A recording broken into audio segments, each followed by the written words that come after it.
अब उस लड़की ने वहां देखा समाज में, क्योंकि 1, 2, 20, 1000, लाख सभी एक जैसी क्रियाएं कर रहे हैं भक्ति की, परमात्मा वाली भक्ति को छोड़ दिया और वो लोक वेद वाली शुरू कर दी।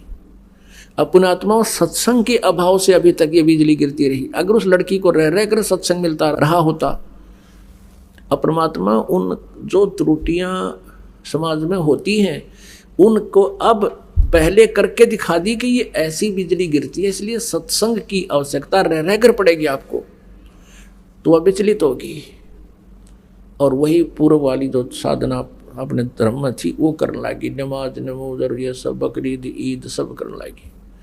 फिर होगी जब वो वृद्ध अवस्था में आई, उसने अपने पति से कहा कि अब हज करना अनिवार्य बताते हैं, आपकी आज्ञा हो तो मैं हज कराऊं। मुसलमान धर्म में ये माना जाता है जो हज कराते हैं तो वो सीधे स्वर्ग जाते हैं जब उनकी मृत्यु होती है।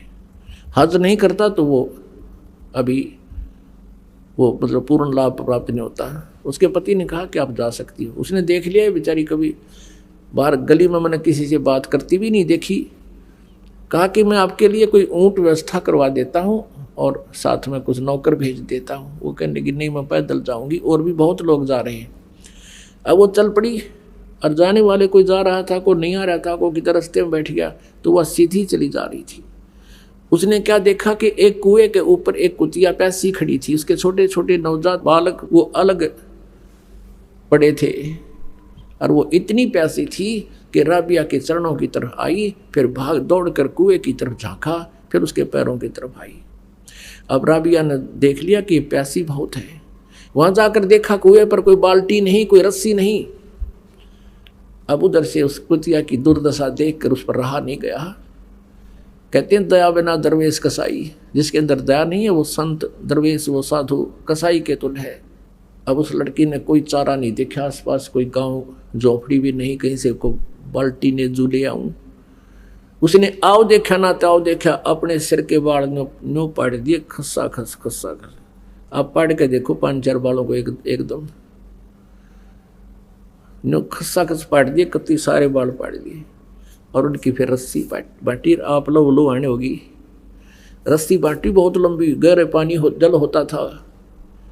अपने कपड़े निकाल कर पहले मोटे कपड़े पहना करते थे खादी के रेजे के, और उसका बांध के नीचे जल में डबोए और फिर निकाल के एक पात्र पड़ा था मटके का टूटा हुआ आधा हिस्सा घड़े का, उसमें निचोड़ा, फिर पानी निकाला और कुतिया 1 सेकंड में उसने जब पी जा और फिर मुंह की तरफ देखे, फिर दूसरा। अब ऐसे वह कुतिया छका दी, तृप्त किया और अपने बालों को रक्त से साफ किया और कपड़े पहन गए।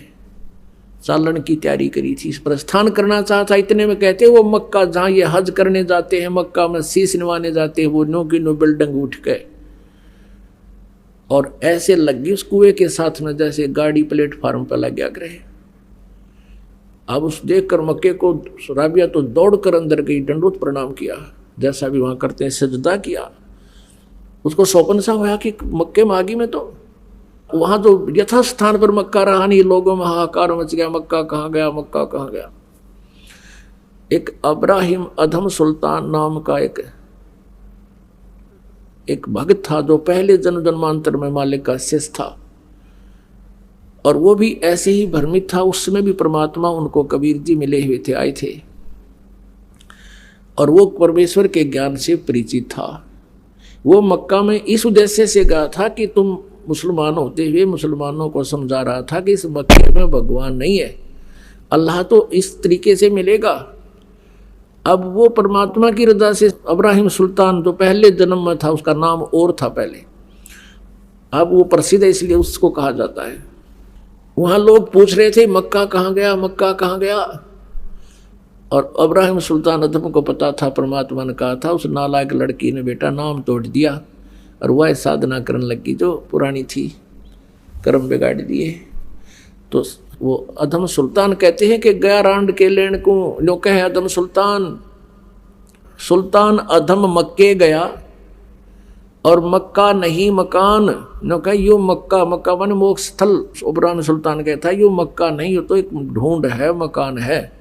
और गया रांड के लेन को नो कह अदम सुल्तान। अब लोग नो कह किसको लेन गया कि एक रांड को लेन गया, मतलब कहने का भाव ये था उसका कि उस नालायक ने के जुल्म कर दिया भगवान की भक्ति छोड़ के, और उस भक्ति के कारण जो पीछे पुन कर रखे उस परमात्मा की, और फिर उस लीला से उसको ये इतनी सिद्धियां ऐसा राहत मिल रही है, वो परमात्मा ऐसा दयालु है, उसने उस बेटी के लिए वहीं भेज दिया मक्का पूर्ण परमात्मा कबीर जी ने। और भगवान पर अपना भगत दुखी नहीं देखा जाता।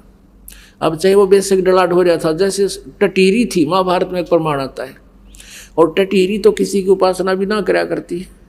उस समय जब उसने अंडे उत्पन्न कर दिए महाभारत कुरुक्षेत्र के मैदान में, उधर से सेना खड़ी होगी, कल युद्ध की तैयारी होगी, तब तो उसने देखा तो जुल्म हो गया, तेरे बच्चे मरेंगे, तेरे अंडे मरेंगे, खत्म होंगे। तब उसने अंतःकरण से रो के भगवान से याचना की थी, मेरे अंडों की रक्षा करियो प्रभु। कहते हैं उसी समय ऊपर से एक इंद्र के हाथी का इतना भारा, हाथी का इतना बहुत बड़ा घंटाड़ा जिसमें 88,000 मन बताते इतना वजन था, ऊपर से आकर उन अंडों पर गिर गया। महाभारत हो गया, अग्निबाण छूटे, वहाँ दुनिया कटके मर गई, अंडा का आँच भी ना आन दी। अब वह तो कोई भक्ति भी ना करे थी टटीरी, फिर भी मालिक ने उसके पूर्व जन्म के संस्कार से खुद कबीर भगवान ने उसकी रक्षा कर दी। अब यही स्थिति थी राबिया की थी कि काल तो चाहता है ये नास्तिक हो जाए, और भगवान चाहते हैं कि इनमें मालिक की चाह बनी रहे। और जब ये कलयुग का ये समय आवे, इस समय है अब सबको पार करने का। यहाँ तक इस भक्ति को, परमात्मा में आस्था को बनाए रखना था हमारे हृदय में। तो इस उद्देश्य से परमात्मा ने वो मक्का उठाकर वहाँ उस बेटी के लिए भेज दिया। अब वहाँ अब्राहिम सुल्तान उसको लताड़ रहा है कि ये के ड्रामा दिखाने लग रही है दुनिया की, वाह वाह हो जाएगी, या फूल का कुप्पा हो जाएगी, अपने कर्म बिगाड़ेगी। और वही बनी। जब मक्का वापस आया, देखा एक बहन को लेकर आ रहा है, उसका नाम राबिया था। पूरे मुसलमान धर्म में उस समय राबिया की महिमा ऐसी होगी कि भक्ति हो तो राबिया कैसी, भक्ति हो तो राबिया कैसी, भगत हो तो ऐसा हो, भक्तनी हो तो ऐसी हो। अब पुण्यात्मा आगे के बने उसके साथ, अगले जन्म में वो बंसुरी नाम की एक लड़की बनी, और वो इतनी भक्तमती थी, इतने फिर भी आस्था मालिक की उसके हृदय में थी। जब वो वृद्ध अवस्था में आई, उसने सोचा, यूँ कहते हैं जो मक्के में मृत्यु को प्राप्त हो जाता है, भगवान प्राप्ति होती है, सीधा स्वर्ग जाता है, भिष्ट में जाता है। उसने सोचा इससे बढ़िया और क्या अवसर होगा, मक्के में अपना सिर काट के और चढ़ा दिया, मृत्यु को प्राप्त होगी। अब सब जगह यूँ हो गया कि बंसुरी गई स्वर्ग में, बंसुरी सिद्धि गई स्वर्ग में, बंसुरी सिद्धि गई स्वर्ग में। अब स्वर्ग में कहाँ जाना था, अगला जन्म फिर उसका लड़की का हो गया, वो वैश्या बन गई। एक जीवन वैश्या का व्यतीत किया, और फिर उस परमात्मा की 4 साल की भक्ति, एक सत्साधना करने से उसको ये मनुष्य जन्म और मिल गए, 2.5 जन्म और मिल गए इसको। अब उसका मनुष्य का जीवन केवल 12 वर्ष की आयु का शेष था, फिर उसका कई युगों तक मनुष्य जीवन शेष नहीं था। वो फिर शेख तकी के घर पे लड़की के रूप में जन्म था उसी लड़की का। और पुण्यात्मा उस दयालु ने अब उस आत्मा को पहले तक कर्म बनवाए, उनके सतयुग में उनके घर पर आए, और वो ऋषि पाक रहे थे, मालिक की बात सुनी को नहीं, अपने कर्म बिगाड़ेंगे, अपनी गलत साधना करते रहे। फिर त्रेता में फिर परमात्मा उनका उसी रूप में आए, उनसे फिर कर्म बनवाए, मालिक की सेवा करी, बचपन रूप धारण करा लिया शिशु रूप, और फिर वो एक रामानंद बन गया, एक या कमाली ढके खाती अंडे। अब दोनों को फिर संभाला मालिक ना के। अब परमात्मा कहते हैं तुमने ना पता मैं कितना दुखी हूँ तुम्हारे लिए, तुम तो इस काल की भांग पी के राजी हुए फिरो हो। कबीर ये माया अटपटी सब गटान नड़ी, और किस किस न समझाऊं या कुआ भांग पड़ी। अब परमात्मा कहते मैं रोवत हूँ सृष्टि को, सृष्टि रोवे मोहे, और गरीबदास इस वियोग को समझ नहीं सकता कोई। अपनात्मा उस परम पिता ने इतने दुख क्यों उठाए? आप इतनी भांग पी चुके हो, आपका कहे तभी असर ना होता, इतनी चढ़ रही है अपने सब का, हमने ये बेटा बेटी कार कोठी और ये फैक्ट्री दिखाई देती है, और परमात्मा हमें बताते हैं तुम प्रतिदिन देख रहे हो अरबपति हेलीकॉप्टर में पड़कर मर गए, वह कंपनी भी आड़े रहेगी और कोठी बेटी बेटा भी आड़े यहीं रह गए, और वो गधा बना खड़ा है। और फिर भी आंख नहीं खुलती, क्योंकि पहले तो हमें रास्ता नहीं पता था, तब तो हमारी व्यवस्था थी। अब परमात्मा ने क्लियर कर दिया, स्पष्ट कर दिया। अब परमेश्वर कहते हैं अब भी तुम नहीं चलोगे इस मार्ग पर, फिर बच्चों मेरा दोष नहीं। फिर पुण्यात्माओं, फिर इसी प्रकार चौथे युग में ही ये दाव लगेगा जो आज आपका लगा ना। यू ज्ञान यू भगवान कदे सपने में भी ना सुना था, और आज सार्वजनिक हो रहा है। परमात्मा आप धक्के थे। अब भी ये काल के दूत काल प्रेरणा से कोशिश कर रहे थे कि हम इसको दबा दें, ये ज्ञान ऊपर ना होकर दे, तुम्हारी दुकान बंद हो जाए। लेकिन अब परमात्मा का आदेश है, अब इसको कोई रोकने की चेष्टा करेगा, इसमें कोई बाधा करेगा, इस मार्ग में कोई रोड़ा बनकर खड़ा होगा, वो तो ऐसा होगा जैसे अंधा गधा रेल की पटड़ी पर खड़ा हो। एक अंधा गधा रेल की पटड़ी पर खड़ा हो गया, उधर से ट्रेन का आना हो गया, और वह दूर से गुट गुट गुट गुट की आवाज उसने आहट सुनी। उसने सोचा तुझे कोई डिस्टर्ब करना चाहता है। अंधे की अंतःकरण का बहुत अच्छा अनुभव होता है। उसने देख लिया कि इधर से गड़बड़ी दिखे है, उसने उधर दोनों पैर कर लिए पछले, और नो सोचने कान देश ने निकट दोनों लात मारूंगा इसके, कहाँ आ गई है मुझे डिस्टर्ब करने के लिए। अब जो ही वो ट्रेन निकट आई, उस अंधे गधे ने दोनों दलत्ती मारी और वो उठा के पटक दिया, 3 टुकड़े कर दिए। तो जो अंधा गधा था कौन? हिरण्यकशिपु था। अंधा गधा कौन था? कंस था। अंधा गधा कौन था? रावण था। और भी अब जो इस मार्ग में बाधा कर रहे हैं वो भी अंधे ही गधे हैं। अब ये तो परमात्मा की पटड़ी पर, इस मालिक के मार्ग में कोई आकर बकवाद करेगा तो दाता उसको बख्शमा करेगा नहीं।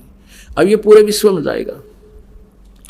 अब पुण्यात्माओं, इस प्रकार की लीलाओं को देखकर सबने कहा कि कमाल कर दिया, कमाल कर दिया, लड़की का नाम कमाली रख दिया। परमेश्वर ने कहा कि जा बेटी अपने पिता के साथ।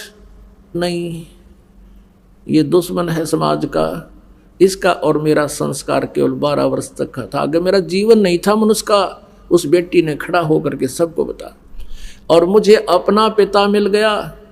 कबीर परमेश्वर के चरणों में शीश टेक दिया, आप मेरे मालिक हो, आप मेरे पिता हो, आप कुल के मालिक हो। अब उस लड़की को परमात्मा ने अपनी बेटी की तरह रखा और उसको भक्ति मार्ग पर आरूढ़ किया।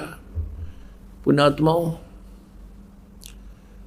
परमात्मा की इस तरह की लीलाएं देखकर, और परमेश्वर ने एक एक दिन में 100 जगह प्रकट होकर ये सत्संग सुनाए, अपने बच्चों को सुख दिया। आज तो ये टेलीविजन चल पड़ेगी तो एक दिन में चाहे 1 करोड़ जगह बोल ले एक आदमी, और उस समय तो कोई ऐसा मीडिया भी नहीं था, ना कोई लाउड स्पीकर थे, ना कोई ऐसा जो है ना ब्रॉडकास्ट का ऐसा विकसित साधन थे। उस समय परमात्मा के 64 लाख से हुए थे कबीर परमेश्वर के, वो कोई ज्ञान से नहीं हुए थे, वो दयालु। कहते हैं उत्तम पुरुष है तू अन्य परमात्मा इति उदारत है, यह लोग धर्म आविश्य विवर्ती अवैश्वर है।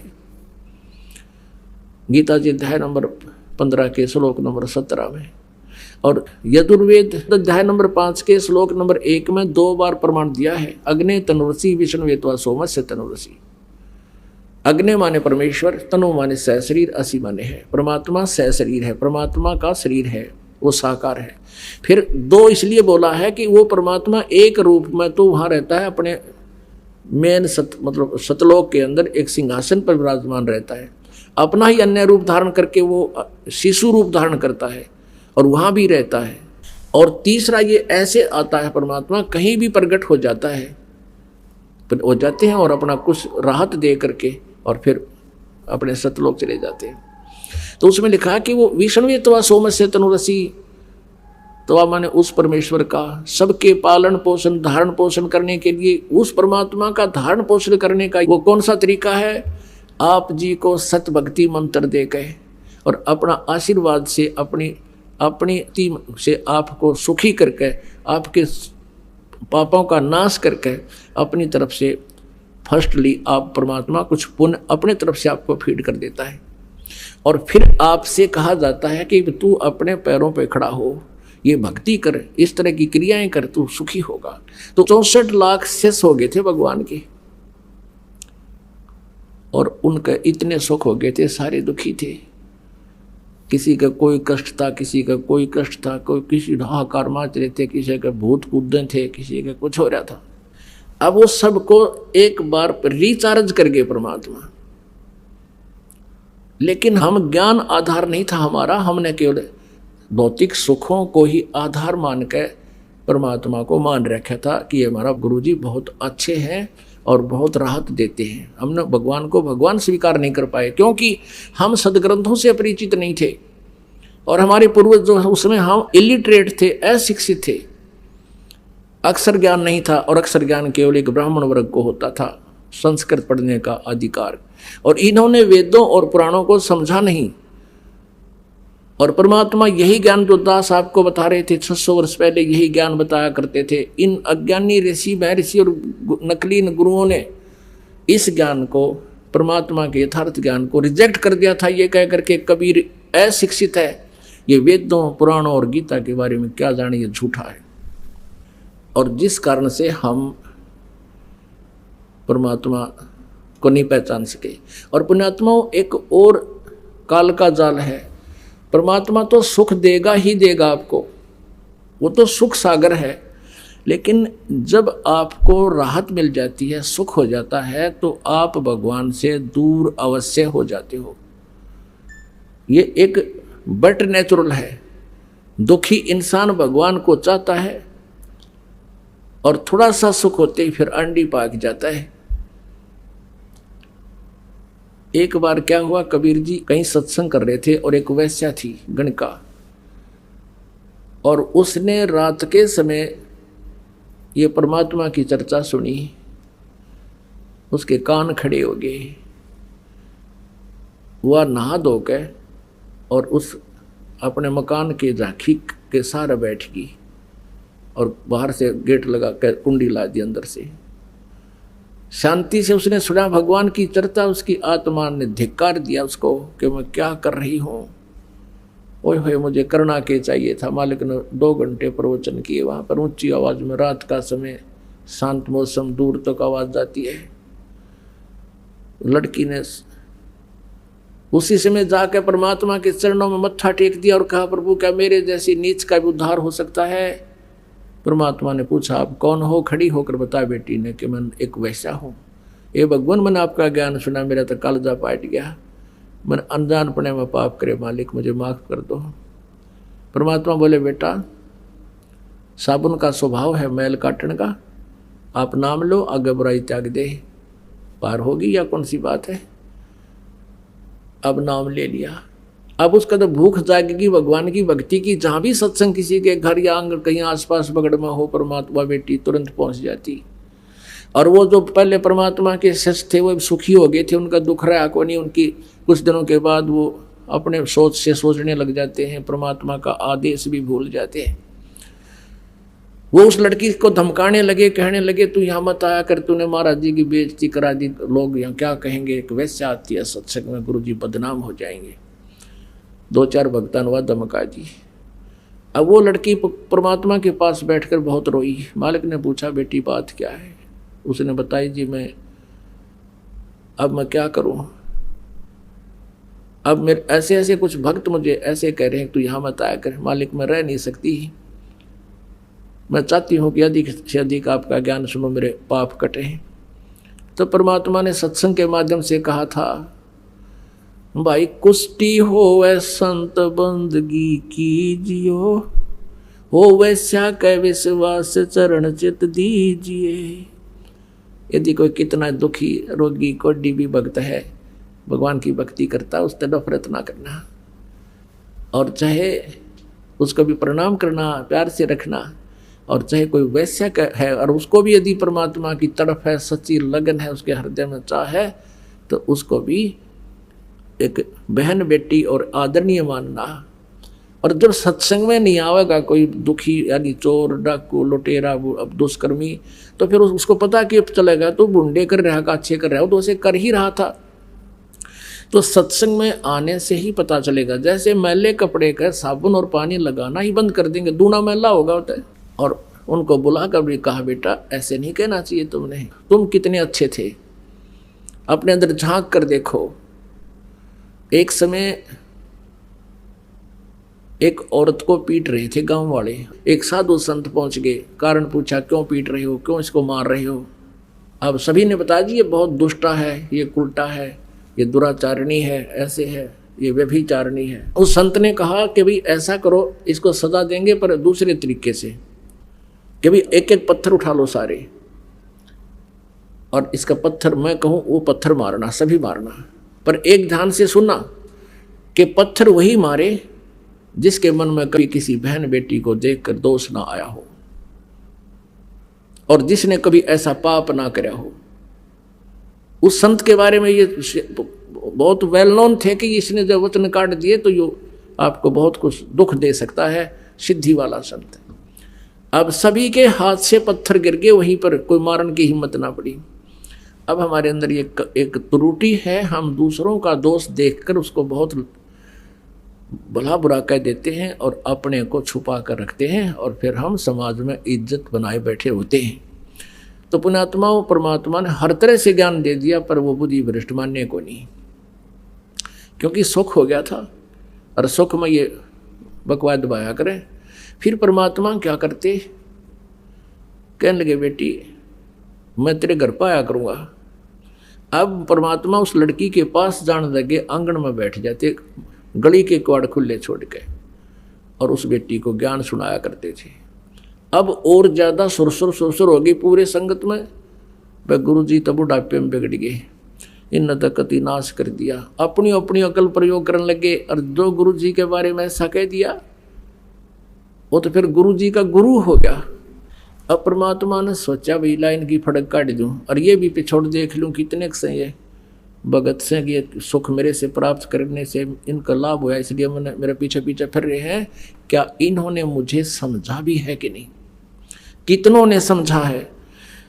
परमात्मा ने कहा कि उस लड़की से बेटी तू एक काम कर, कल हमारे साथ चलना है, ऐसे ऐसे करना है, सारे आभूषण पहन ले जैसे तू पहले करती थी, सब अपना ये लिपस्टिक विपस्टिक ला के पूरी तैयार होकर आ जाना। अब जो पिताजी आपकी आ गया। उधर सिर अपने शिष्य रविदास जी से कबीर जी ने कहा कि एक हाथी किराए पर ले ले, एक दिन का, और ले लिया किराए पर हाथी। गंगा जल भर लिया परमात्मा कबीर जी ने बोतल में, पारदर्शक बोतल में। हाथी आंकड़ियाँ, हाथी का पीलवान तो बन गए रविदास जी, और बीच में बैठा ली वह लड़की, वो वैसा सुप्रसिद्ध, सारे काशी जानता था उसको, और कबीर जी बैठ के पिछली साइड में, और उस लड़की के कंधे पर हाथ धर लिया परमात्मा ने न्यू, और एक हाथ में वो गंगा जल शराब की तरह पीवा है, और न्यू कर बैठे बैठे उसने कह दिया परमात्मा ने रविदास जी को कि साथी ने उस मेन बाजार में काट दे, और मेन बाजार में निकाल दिया। अब जो भी देखेगा यो केसरियाम ड्रामा हो रहा है, जो कहो तो कबीर है भाई, कबीर वो दानक दुल्हा। और उन कबीर जी परमात्मा के शिष्य बहुत थे वहाँ पर, उनको लाओ बुला के, आ जाओ, हम तो पहले कहा करते वहाँ ऐसे जाते हैं वैसे जाती हैं। आज देख लो शराब के नशे में इसने ये बिना पता तू कहाँ क्या वैश्यावर्ती कर रहा है, ये तुम्हारा गुरु। अब वो बुद्धि भ्रष्ट शिष्य जो सा भी देखे, नो मैं तो कदे कदे जाया करता, कोई नो मन तो कोई दिन तो नाम छोड़ रखा था, एक आधा नो कहा मैं तो फलाना ले गया था, एक दिन गया था, मेरा को ना गुरु घर। अब कहने का भाव ये है परमात्मा कि इस लीला को देखकर वो 64 लाख विमुख हो गए। कुछ तो लोग लाज के मारे संपर्क तोड़ गए परमात्मा थे। एक अर्जुन सरजुन नाम के 2 भगत थे, वो कहीं बाहर गए हुए थे, वो वापस आए तो सारे भक्तों ने कहा भाई गुरु जी का तो दिमाग चल गया, गुरु जी ने तो जुल्म कर दिया, सरेआम वैश्यावर्ती कर रहे थे, दारू पीने लग गए थे, और एक वैश्या को लेकर हाथी पर घूम रहे थे। उनका ना जच्ची या बात। अब भाई तुम गुरु जी के बारे में तुम ये शब्द कह रहे हो, तुम्हारी जुबान कट जाएगी। अरे ऐसे महापुरुष के बारे में तुम क्या बोल रहे हो, तुम्हारी कहाँ बुद्धि चली गई, कौन से पाताल में तुम कहाँ घूम रहे हो, क्या बकवाद कर रहे हो, शराब तुमने पी रखी है क्या? उन्होंने बहुत कहा, लेकिन वह उनके शिष्य दूसरे थे, उन्होंने बोले तो आप न बेरा पट जाएगा, शाम न चले जाना वहाँ पर, उस वैश्या के घर मिलेंगे आपको। अब उस बेटी की भावना देखकर परमात्मा वहीं पहुंच गया। उन दोनों को भी पिछोड़ना था मालिक ने, उनकी भी पिछोड़ करनी थी, जांच करनी थी ये कितने हैं। तो जाकर देखा, अर्जुन सरदुन ने गली में से निकले, सामने का गेट खुला गली वाला, सामने परमात्मा बैठे चारपाई पर, वो लड़की बैठी नीचे जमीन पर और सतगुरु के पैर दबा रही। अर्जुन सरदुन एक बात आगे निकल गए, आगे निकल गए, फिर देखा गुरुजी बैठे, भाई तो बात बिगड़ गई। दोनों ने सोचा चल गुरुजी को कुछ प्रार्थना करते हैं, आकर के अंदर कहने लगे गुरुजी आपने यहाँ नहीं बैठना चाहिए था, यूं तो एक बदनाम औरत का द्वार है। परमात्मा कहने लगे अर्जुन सरदुन तुम मेरे शिष्य नहीं रहे बेटा, आज तुम मेरे गुरु होगे जब गुरुजी को राय दे रहे हो, और जा भाग जाओ दुष्टो, तुम्हारी बुद्धि भ्रष्ट होगी। परमात्मा ने कहा कि ऊंच नीच में हम रहें, ये तो मेरे लिए तो हार्ड चाम की दे, अर्जुन सरदुन समझियो तुम करियो शब्द सने। और कहा कि तुम जाओ भाग जाओ यहाँ से। अब उनकी तो वो कुछ अच्छी संस्कारी हंस थे, वही बैठ गए पेट पकड़ के, अब हमने गलती कर दी भगवान, हे परमात्मा हमारी तो बुद्धि चल गई। अरे निकम्यो, जब मेरे से इतना लाभ तुमको मिल रहा था, जब तुम भगवान था, अब मैं दुष्ट हो गया, इतनी अकल भी काम नहीं कर रही, तुम्हारे मुर्दे तक जीत देख रहे, तुम्हारे हर तरह से लाभ मिला। तो अर्जुन सरदुन बैठ के न बोले भगवान हम पापियों का उद्धार भी हो सकता है। परमात्मा बोले अब इस शरीर से नहीं हो सकता, क्योंकि तुम कितनी बात बना लो, अब तुम्हारे अंदर वो लगाव मेरे प्रति बन नहीं सकता, क्योंकि आपके हृदय में ये जमा हो चुकी है। गुरु जी हम गलत बैठे, और किसी का जच्चा भी कोई ना इस अतिथि में, तो जच वही हंस है जो अपने गुरु के प्रति एक इतनी भी आस्था बिगड़े नहीं मन में, चाहे कोई सारा समाज कह ले। आज इस दास के साथ वही लीला हुई, क्रोथा कांड। परमात्मा की लीला है, इतनी बदनामी कर दी, और बात जीरो भी कोई ना, गुंडा गर्दी करते थे, आश्रम में न्यू करते थे, और न्यू होता था, जुल्म होता था, समाचार पत्रों में प्रकाशित करवा दिया। या लीला परमात्मा की थी आप जी को परखने के लिए, लेकिन आप इतने पुण्यात्मा थे और पहले की इन दुर्घटनाओं से कि कहाँ मार खाते, ये फाउल पॉइंट आपका याद भी थे। इस कारण से आज आप सफल हुए और उसका ये परिणाम देख रहे हैं। पहले से कई गुना परमात्मा की प्यारी आत्माएं उमड़ कर आई हैं, आपके हृदय में ये समाया भी नहीं कि ये बकवास क्या कर रहे हैं, क्योंकि आप आंखों देख रहे थे और इसका ये परिणाम हुआ। तो पुण्यात्मा वहाँ सिकंदर लोधी आया हुआ था, दिल्ली का बादशाह वहाँ पहुँचा हुआ था काशी में, और परमात्मा भी ये छेड़ा जब छेड़ा करते, जब वो भी आ रहा हो इनका सब तो बड़ा राजा। अब सिकंदर लोधी को पास पहुँचा, शेख तकी भी गेल जा रहा था साथ में, और शेख तकी के पास हिंदू मुसलमान सारे इकट्ठे होकर गए, राजा क्या रहा, बड़े अब बादशाह रहे हैं, उनको शिकायत किया भगवान हमारा तो जीना आराम हो गया, बहन बेटियों का घर से बाहर निकलना मुश्किल हो गया, सरेआम वैश्यावृत्ति हो रही है, कौन है किसने करी लाए पकड़ कर कबीर जी को। और सिकंदर सामने खड़ा, वो दुष्ट इंसान जिसको ऐसा राहत दी, ऐसे सुख दिए, आज उसकी बुद्धि भी चाल गई, उसकी बुद्धि भी सिलप कर गई, और डर गया जनता ते कि तेरा राज ना चला जा। अरे राज तो भगवान देता है, जनता राज दे तो फिर कहना के है। अब कहने का भाव ये है, परमात्मा को क्या सजा देनी चाहिए कि इसको बांध जोड़ के हथकड़ी गल में तोक, हाथा में हथकड़ी, पैर में बेड़ी, और लगा के दरिया में डाल दो, गंगा में। ऐसा ही किया गया, नौका में बैठाकर बेड़ी और हथकड़ी लगाए लगाए गले में तोक डले हुए, और परमात्मा को गंगा के बीच में जाकर पटक दिया। और दर्शक पूरी काशी चारों तरफ खड़ी, पूरी काशी के लोग। अब वो परमात्मा को जो जल में पटका, हथकड़ी बेड़ी अपने आप टूट के एक तरफ गिर गई और परमात्मा उस जल पर ऐसे बैठ गए जैसे थल पर बैठा करे, और नीचे से लहरें खूब उमड़ उमड़ कर जा रही हैं। अब वो नौकाले तो वापस आ गए, परमात्मा बैठे नौके और सब देखें अभी तो कोई नहीं डूबया। फिर शेख तकी ने कहा इसका पत्थर मारो, लागे पत्थर मारन। फिर कहने लगा शेख तकी कि इसका तीर मारो, गोली मारो। अब वो भी ना लगी। फिर क्या कहा कि लाओ तोब लाओ। तो सारे बुद्धि भ्रष्ट हो रही।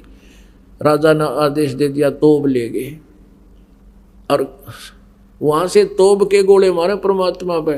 वो कोई तो उड़े फंस, हाँ, या फिर दूर जाकर पड़ा, मन मानो 2 किलोमीटर दूर की तो जोड़ तालाब में परमात्मा ने इसी जगह ना पड़न दिया कि तोड़ का नाश करते हैं। कहते हैं 4 पैर तक है, ओए होए, यानी 12 घंटे तक वो दुष्ट आत्मा परमात्मा पर तोब के गोले, गोली, पत्थर, लट, कितना जो हाथ में जो मारे थे, और दाता का कुछ ना बिगड़िया। गरीबदास जी कहते हैं, गरीबदास उस पुरी में सबकी बुद्धि का नाश है, और फिर भी उनके सभी की बुद्धि का नाश हो रहा है, नो पहचान नहीं सके रहा भगवान बैठा, और इसका कोई असर नहीं हो रहा। पैर पकड़ लो हैं और माफी मांग लो। फिर परमात्मा ने सोचा कि ये शेख तक की इन भोली आत्माओं का कि न्यू रिहर्सल कराए जाएगा। एकदम नीचे बैठ गए जल में, डूबते दिख गए, सब ने खुशी बनाई, डूब गए। फिर गी रेती रेग इसके ऊपर। शेख तकी ने भेजे रविदास जी के पास कि पूछो वो कहाँ, भगवान कहा करता कबीर को भगवान है कबीर, भगवान है कबीर, पूछो कहाँ है वो। वहाँ गए तो कबीर जी वहाँ एक तारा लेकर अपने शब्द लग रहे, उन्होंने देख कर उल्टे भाग लिया जी, वो बैठा। फिर पकड़ लिया परमात्मा को। एक खूनी हाथी होता था, उसको शराब पिला देते थे और वो फिर आदमी को बुरी तरह मारता था, तोड़ता था, फाड़ता था और फिर उसको बुरा हाल कर देता था, खाता था। तो ऐसे कोई किसी अपराधी को सजा दिलाते थे और दर्शक चारों तरफ खड़े हो जाते थे। सिकंदर लोधी विराजमान है ऊंचे मंच पर, एक परमात्मा को बांध कर डाल दिया मैदान में, और एक पीलवान से जो पहले ट्रेंड था उस हाथी को लेकर आया, उसको शराब पिला रखी। अब हाथी जब निकट आया परमात्मा के, तो एकदम परमात्मा ने एक शेर का रूप दिखा दिया। हाथी तो लीद कर चंगाड़ मार उल्टा भाजे, और पीलवान ने सोची तेरी नौकरी गई, अब तू मरेगा। उसको सीधे भाले ठोकर उसने फिर सीधा करे, वो फिर देख कर भाग ले। अब परमात्मा ने सोची इस जीव ने भी बड़ा दुखी करेगा।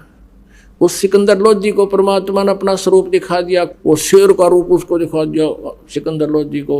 और नो दिखा जानो ईब आया मंच पे, और नो कांपा खड़ा हो गया एकदम नो।